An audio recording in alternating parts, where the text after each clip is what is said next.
Kamu harus khawatir nggak kalau ada huruf SSSS di boarding pass kamu? Apa sih yang lebih bahaya dari turbulensi? Apa kamu harus jadi yang pertama naik ke pesawat? Kita akan bahas itu sesaat lagi. Kamu mungkin ngelihat kebanyakan kursi pesawat berwarna biru. Enggak ada rahasia apa-apa sih. Maskapai milih warna ini karena dianggap punya efek menenangkan. Warna ini bisa bikin penumpang tenang dan ngebantu penumpang yang gugup jadi rileks. Tapi ada alasan lain yang lebih praktis nih. Noda, kotoran, dan goresan nggak begitu kelihatan pada kain warna biru tua. Jangan buang boarding pass di tempat umum. Boarding pass berisi banyak informasi sensitif, termasuk nama dan nomor penumpang setia. Nantinya, orang lain bisa ngecek pemesanan kamu, mengganti kursi kamu, atau bahkan membatalkan penerbangan kamu. Jadi sebaiknya, bawa pulang boarding pass untuk penerbangan yang sudah kamu naiki dan masukkan ke mesin penghancur kertas. Ngomong-ngomong, kalau kamu ngelihat huruf SSSS atau S di boarding pass kamu, siap-siap buat diperiksa lebih lanjut sama petugas keamanan bandara. Mungkin huruf ini bisa diganti dengan pola kotak-kotak juga. Intinya, kalau ada tanda ini di boarding pass kamu, tas yang kamu bawa juga akan diperiksa secara menyeluruh. Kenapa kamu diminta melakukan pemeriksaan kedua? Biasanya karena kamu cuma membeli tiket keberangkatan atau membayar tiket dengan uang tunai. Tapi pemeriksaan ini juga bisa dilakukan secara acak. Lihat, gerbangnya udah dibuka, waktunya naik pesawat. Tunggu, ngapain pakai lari-lari segala sih? Nggak usah buru-buru. Trik yang dilakukan wisatawan berpengalaman adalah selalu jadi yang terakhir naik pesawat. Jadi, kamu nggak perlu capek-capek ngantri. Dan orang di garbarata dan di lorong juga nggak terlalu padat lagi. Kamu juga jadi nggak terlalu lama di pesawat. Lagi pula, kursimu nggak bakal direbut kan? Tapi ada satu pengecualian nih. Kalau kamu membawa tas kabin yang besar, jangan jadi orang yang terakhir naik. Soalnya, kemungkinan besar kompartemen penyimpanan di atas kursi akan penuh waktu kamu sampai di kursi kamu. Nantinya, tas kamu bisa disimpan berjauhan dari kamu, dan kamu harus nungguin penumpang lain turun sebelum bisa ngambil tas kamu. Gak mau kan?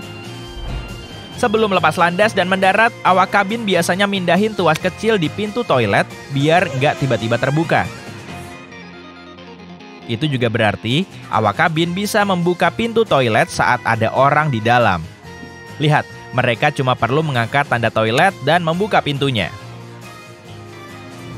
Pilot nggak mencemaskan turbulensi, karena mereka tahu ada hal yang jauh lebih bahaya daripada turbulensi, yaitu updraft.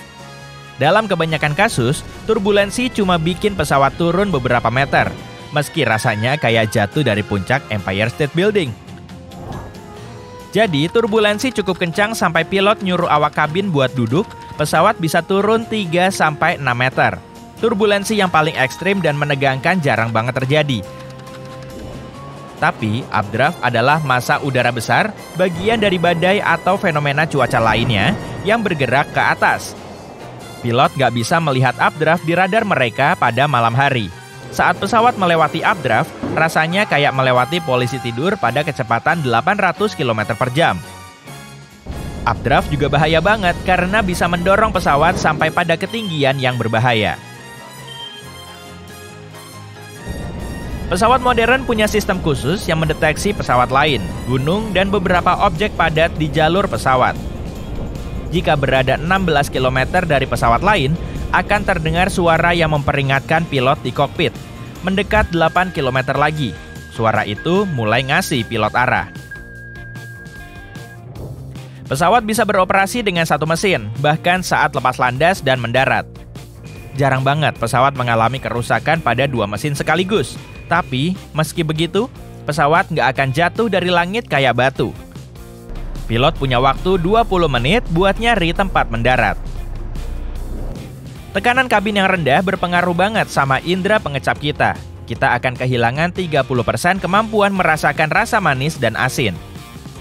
Berarti bukan makanan pesawat yang nggak enak, tapi emang kamu yang nggak bisa merasakan rasanya.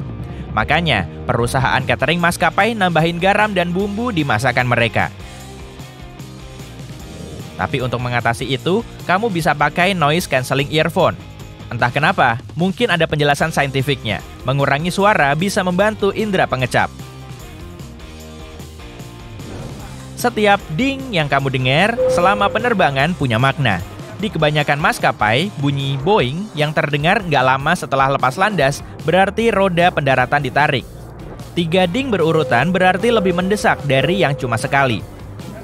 Kombinasi nada tinggi dan rendah ngasih tahu awak kabin kalau rekan mereka membutuhkan mereka di bagian lain pesawat. 3 bunyi rendah berarti akan ada turbulensi parah. Awak kabin harus menyimpan troli makanan, duduk, dan memakai sabuk pengaman. Kalau kamu gugup saat terbang, pilih kursi di tengah kabin. Turbulensi paling terasa di bagian depan dan belakang kabin. Sementara di bagian tengah, tepat di atas sayap, turbulensi nggak terlalu terasa. Pilot dan kopilot makan menu yang berbeda. Alasannya simpel banget. Bayangin aja kalau kedua pilot makan hidangan yang sama dan dua-duanya keracunan. Kalau itu terjadi, mereka nggak akan bisa mengendalikan pesawat. Kalau mereka bersikeras makan hidangan yang sama, ada aturannya.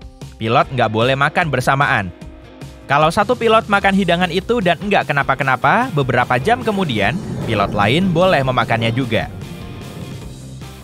Menurut kamu, di mana tempat terkotor di pesawat? Bukan dudukan kloset, bahkan bukan toilet.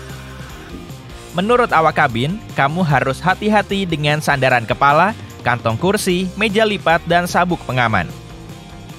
Berdasarkan eksperimen, 1/3 dari semua sabuk pengaman berjamur. Sebagian besar meja lipat dipenuhi bakteri.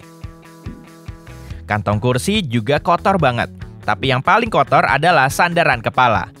Awak kabin seringkali nggak sempat mengganti atau memberinya disinfektan di sela penerbangan. Kalau kapten mengumumkan mereka sedang menyelesaikan berkas, artinya mereka sibuk meninjau jadwal penerbangan atau menunggu petugas darat menyiapkan catatan penerbangan. Itu adalah jurnal yang berisi catatan resmi perjalanan. Sebagian pesawat, terutama yang terbang jauh, punya kamar rahasia tempat awak kabin tidur. Kamar yang disebut kompartemen istirahat awak ini berada di belakang pesawat atau di belakang kokpit. Kompartemen itu bisa berisi sampai 10 kasur nyaman yang bisa dipakai awak kabin buat istirahat. Jendela pesawat dibuat dari plexiglass yang super kuat dan bisa tahan dengan kecepatan tinggi. Kaca jendela itu dibentuk dengan unik agar tekanan tinggi di dalam kabin menekannya terhadap bodi pesawat. Artinya, jendela pesawat nggak gampang pecah. Dulu, jendela pesawat berbentuk persegi, tapi tekanan terkumpul di sudut jendela persegi bikin jendela itu jadi rapuh. Artinya, setiap jendela persegi punya 4 titik rapuh. Kalau begitu, jendela bisa pecah karena tekanan ketinggian. Untungnya masalah itu terpecahkan dengan bikin jendela pesawat jadi berbentuk oval. Bentuk itu menyalurkan tekanan dan mengurangi kemungkinan retak atau kerusakan lain. Pesawat biasanya tersambar petir seenggaknya sekali dalam setahun atau sekali dalam 1000 jam penerbangan. Sekarang ini pesawat udah aman. Aliran listriknya cuma mengalir ke rangka aluminium pesawat, sehingga pesawat nggak akan rusak. Tapi kamu tahu nggak, pesawat nggak cuma tersambar petir, tapi juga bisa memicu petir. Waktu pesawat terbang melewati awan, gesekan antara badan pesawat dan udara menghasilkan listrik statis. Kadang, peristiwa itu bisa menyebabkan petir.